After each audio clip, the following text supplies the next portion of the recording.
ஒரு ஊழியர் சொன்னார், எவ்வளவு முயற்சி பண்றேன், எழுந்துக்கவே முடியல, ஓவர் பிபி.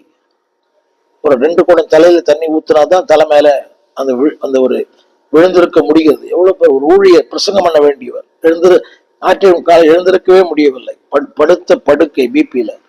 என்னை கேட்டுக்கொண்டு அன்புதே பிள்ளையே, கொடுத்தேன் ஆனாலும், அந்த வார்த்தை அடுத்த சொல்லுகிறேன், என் பார்வைக்கு செம்மையானவைகளை செய்ய தன் முழு இதயத்தோடும் என்னை பின்பற்றின என் தாசனாகிய தாவீது. என் பார்வைக்கு, இரண்டாவது செம்மையானவைகளை செய்ய, மூன்றாவது முழு இதயத்தோடு என்னை பின்பற்றின என் தாசனாகிய தாவீது. எத்தனை பெரிய மேன்மையான ஒரு வாழ்க்கை!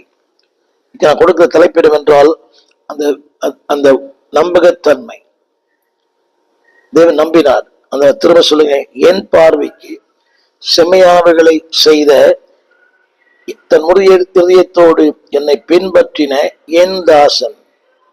என் தாசன் அந்த தேவனுக்கு நம்பகத்தன்மை உடைகளா நீ நான் இருக்கிறோமா? இன்னைக்கு ஊழியர்களை நம்ப முடியல.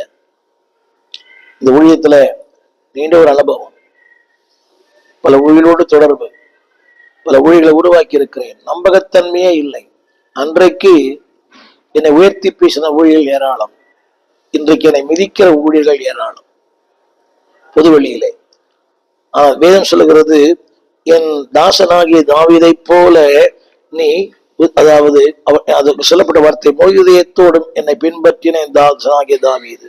கர்த்தாவே, உமது வழி எனக்கு போதியும், நான் உன் சத்தியத்துல நடப்பேன், உடைய நாமத்துக்கு பயந்திருக்கும்படி என் இதயத்தை ஒருமுகப்படுத்தும். 2 வார்த்தை சொல்லுகிறார், எனக்கு போதியும், நான் நடப்பேன். இன்னைக்கு போதிக்கப்படுகிற அநேகர் நடக்கிறார்களா? ஆழமான சத்தியத்தை கேட்கிறார்கள். கடந்த நாட்களோட இந்த நாட்களில் சத்தியம் ஆழமாய் பேசப்படுகிறது. என்னை விட சிறப்பாய் பேசுகிற மக்கள் அந்த ஊடகத்தில் இருக்கிறார்கள். தேர் அவுட்ஸ்டாண்டிங்.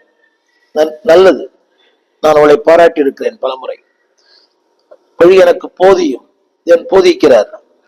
சொல்கிறார், என்னை போதியும், உடைய சத்தியத்திலே நான் நடப்பேன். அது மட்டுமல்ல, உடைய நாமத்துக்கு பயந்திருப்பேன். அடுத்து சொல்கிறார், என் இதயத்தை ஒருமுகப்படுத்தும். அதாவது அவருடைய தேவன் அவரை எந்த அளவுக்கு நம்புறாரு பாருங்க. I will manage. நேற்று அன்னைக்கு ஒரு செய்தி வாசித்தேன்.